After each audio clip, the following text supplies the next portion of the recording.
Japan पिछले कुछ दिनों से चावल को लेकर चर्चा में रहा है। चावल की कीमतें यहां हाल ही के दिनों में तेज हुई हैं और यहां चावल की कीमतों में पिछले कुछ महीनों में उतार चढ़ाव लगातार देखा भी जा रहा है। इसी बीच जापान ने दक्षिण अफ्रीकी देश जिम्बाब्वे की मदद उसके कृषि क्षेत्र में की है। दरअसल जापान ने जिम्बाब्वे को $2.6 मिलियन की एग्रीकल्चरल इक्विपमेंट फैसिलिटी दी है ताकि लोकल चावल प्रोडक्शन को बढ़ावा दिया जा सके और इंपोर्ट पर जिम्बाब्वे की निर्भरता कम हो सके, क्योंकि सरकार नेशनल फूड सिक्योरिटी को मजबूत करने की कोशिश कर रही है। जापान द्वारा जिम्बाब्वे को एग्रीकल्चर इक्विपमेंट असिस्टेंस के लिए economic and social development programme के तहत शुरू की गई इस मदद से जिम्बाब्वे में कृषि उत्पादों की प्रोडक्टिविटी बढ़ने, खेती के सिस्टम को मॉडर्न बनाने और क्लाइमेट रेजिलियंस बनाने की उम्मीद जताई गई है। जापान द्वारा कहा गया है कि यह मदद सही समय पर दी गई है, क्योंकि जिम्बाब्वे क्लाइमेट शॉक और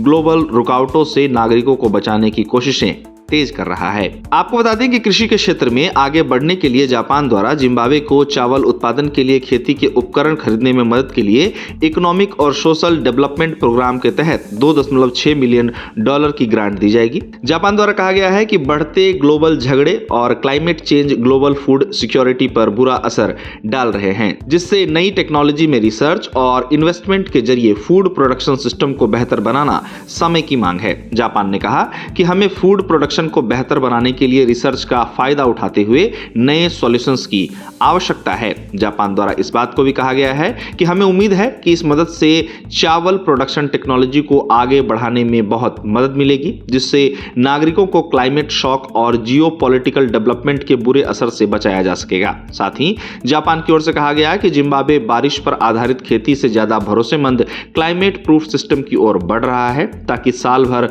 फूड सिक्योरिटी पक्की हो सके। वहीं जिम्बाब्वे की ओर से कहा गया कि यह प्रोग्राम प्रोडक्टिविटी बढ़ाएगा, फूड सिक्योरिटी को मजबूत करेगा और सस्टेनेबल इकोनॉमिक ग्रोथ को सपोर्ट करेगा। जिम्बाब्वे द्वारा यह भी कहा गया कि हाल ही के वर्षों में क्लाइमेट चेंज की वजह से मौसम की अस्थिरता बढ़ रही है और युवा पीढ़ी में चावल को मुख्य खाने के तौर पर पसंद करने का ट्रेंड भी बढ़ रहा है। जिम्बाब्वे का कहना है कि जिम्बाब्वे में इस्तेमाल होने वाला ज्यादातर चावल आयात किया जाता है। इन हालातों को देखते हुए लोकल प्रोडक्शन बढ़ाना नेशनल फूड सिक्योरिटी को बेहतर बनाने के लिए सबसे जरूरी प्रायोरिटी में से एक बन रहा है। गौरतलब है कि दक्षिण अफ्रीकी देश जिम्बाब्वे में चावल का उत्पादन वर्तमान में बहुत कम है। आंकड़ों के मुताबिक इस देश की सालाना चावल खपत 2 लाख टन से अधिक है। चावल की खपत को देखते हुए जिम्बाब्वे अपने चावल उत्पादन को बढ़ाने की कोशिशों में लगा हुआ है, जहां जापान इस दिशा में इस देश की मदद कर रहा है। आपको बता दें कि जिम्बाब्वे की सरकार ने अगले 5 वर्षों में आत्मनिर्भरता के लिए NERICA जैसी उन्नत कम पानी वाली किस्मों और जापानी सहयोग से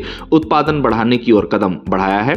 जिम्बाब्वे में चावल की खपत हाल ही के वर्षों में बढ़ी है, क्योंकि ये मक्का जैसे पारंपरिक मुख्य खाद्य पदार्थों के विकल्प के रूप में लोकप्रिय हो रहा है। चावल की खपत के बढ़ने के मद्देनजर जिम्बाब्वे चावल के उत्पादन में आत्मनिर्भर बनना चाहता है। इस दिशा में जापान से उसे अब मदद मिलने जा रही है, जहां जापान ने जिम्बाब्वे को $2.6 मिलियन की एग्रीकल्चर इक्विपमेंट फैसिलिटी दी है ताकि लोकल चावल प्रोडक्शन को बढ़ावा दिया जा सके और इंपोर्ट पर जिम्बाब्वे की निर्भरता कम हो सके।